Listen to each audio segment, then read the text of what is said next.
ভালো করে পরিষ্কার করো। না না, কাঁদতে দাও, কাঁদতে দাও, কাঁদতে দাও। আপনারা দেখছেন বাংলার আওয়াজ। নমস্কার, আদাব, সালাম। আমি নকিব ইসলাম। আপনারা দেখছেন বাংলার আওয়াজ।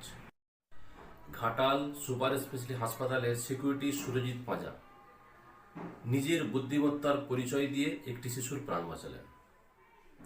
উনি একজন ঘাটাল হাসপাতালের সিকিউরিটি হলেও উনি একটি ডাক্তারের কম্পাউন্ডার। ডাক্তারি সম্বন্ধে ওনার অল্প হলেও অভিজ্ঞতা আছে, সেই কারণেই হয়তো ওই শিশুটির প্রাণ বাঁচল।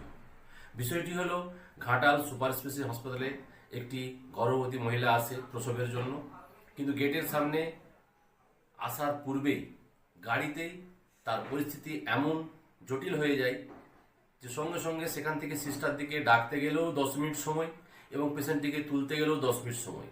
কিন্তু এমন পরিস্থিতির মধ্যে কি করবে না ভেবে তাদের বাড়ির লোক কান্নাকাটি শুরু করে যে আপনারা কিছু তো করুন। সেই সময় নিজের বুদ্ধিমত্তার পরিচয় দিয়ে শিশুটির প্রাণ বাঁচালেন এবং প্রসব করালেন। ভালো করে পরিষ্কার করো। না না, কাঁদতে দাও, কাঁদতে দাও, কাঁদতে দাও।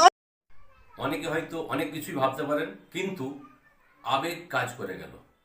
এমন কিছু জায়গা থাকে যেখানে আইন লজিক ফেল হয়ে যায়, সেখানে আবেগ কাজ করে যায়। ঠিক 3 ইডিয়টসের মতো আমির খানের যে ফিল্মটি ছিল, ঠিক সেইভাবেই ঘাটাল সুপার স্পেশালিটি হাসপাতালের সিকিউরিটি সুরজিৎ পাঁজা নিজের বুদ্ধিমত্তার পরিচয় দিয়ে একটু শিশুর প্রাণ বাঁচালেন। ভালো থাকুন, সুস্থ থাকুন, বাংলা দিকে থাকুন। আমি নকিবুল ইসলাম।